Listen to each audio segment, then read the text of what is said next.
அனைவருக்கும் வணக்கம். இன்னைக்கு இந்த வீடியோல நம்ம பார்க்க போறது 2026 மார்ச் ஏப்ரல் மாதங்களில் நடைபெற்ற மேல்நிலை முதலாம் ஆண்டு மற்றும் இரண்டாம் ஆண்டு தேர்வு எழுதிய மாணவர்களுக்கும் மற்றும் ஜூன் ஜூலை மாதங்களில் நடைபெற்ற தனித்தேர்வு எழுதிய தேர்வர்களுக்கும் தற்பொழுது அசல் மதிப்பெண் சான்றிதழ் வழங்குவது குறித்து அரசு தேர்வுகள் இயக்ககம் முக்கியமான அறிவிப்பு ஒன்று வெளியிட்டுள்ளது. அந்த செய்தி குறிப்பை பத்தி தான் இந்த வீடியோல நம்ம பார்க்க போறோம். இந்த வீடியோவை முழுசா பாருங்க. இந்த வீடியோவை நிறைய பேருக்கு ஷேர் பண்ணுங்க. மனித சேவை சேனல் சப்ஸ்கிரைப் பண்ணாதவங்க சப்ஸ்கிரைப் பண்ணி பெல் ஐகானையும் பிரஸ் பண்ணுங்க.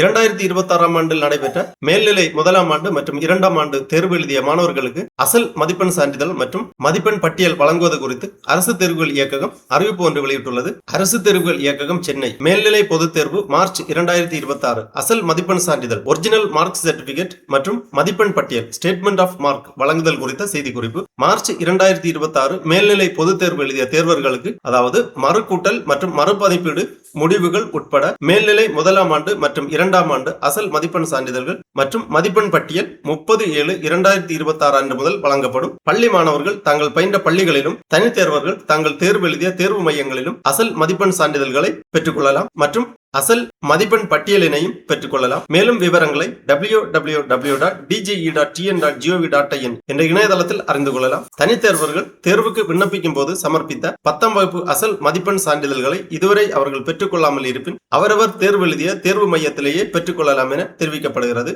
இவ்வாறு அரசு தேர்வுகள் இயக்குனர் அவர்கள் செய்திக்குறிப்பு வெளியிட்டுள்ளார்கள். ஆகவே 2026 ஆண்டில் நடைபெற்ற மேல்நிலை முதலாம் ஆண்டு மற்றும் இரண்டாம் ஆண்டு பொது தேர்வு எழுதிய மாணவர்கள் தங்களுக்கான ஒரிஜினல் மார்க் சர்டிபிகேட் மற்றும் ஸ்டேட்மெண்ட் ஆஃப் மார்க்ஸ் ஆகிய சான்றிதழ்களை 30/7/2026 முதல் பள்ளி மாணவர்கள் தாங்கள் தேர்வு எழுதிய பள்ளிகளிலும் தனித்தேர்வர்கள் தாங்கள் தேர்வு எழுதிய தேர்வு மையங்களிலும் பெற்றுக்கொள்ளலாம். அதேபோல் தனித்தேர்வர்கள் தங்கள் தேர்வுக்கு விண்ணப்பிக்கும் பொழுது 10ஆம் வகுப்பு மதிப்பெண் சான்றிதழ்களை சமர்ப்பித்திருந்தால் அந்த மதிப்பெண் சான்றிதழ்களை இதுவரை பெறவில்லை என்றாலும் அவரவர் தேர்வு எழுதிய தேர்வு மையங்களிலிருந்து உங்களுக்கான 10ஆம் வகுப்பு மதிப்பெண் சான்றிதழ்களையும் பெற்றுக்கொள்ளலாம். இவ்வாறு இந்த செய்திக்குறிப்பில் குறிப்பிடப்பட்டுள்ளது. ஆகவே மாணவர்கள் தங்களுக்கான சான்றிதழ்களை பெற்றுக்கொள்ளுமாறு கேட்டுக்கொள்ளப்படுகிறார்கள். ஓகே நண்பர்களே, இந்த வீடியோ உங்களுக்கு உபயோகமா இருந்துச்சுன்னா லைக் பண்ணுங்க, ஷேர் பண்ணுங்க. மனித சேவை சேனல் சப்ஸ்கிரைப் பண்ணாதவங்க சப்ஸ்கிரைப் பண்ணி பெல் ஐகானை பிரஸ் பண்ணுங்க. அனைவருக்கும் நன்றி, வணக்கம்.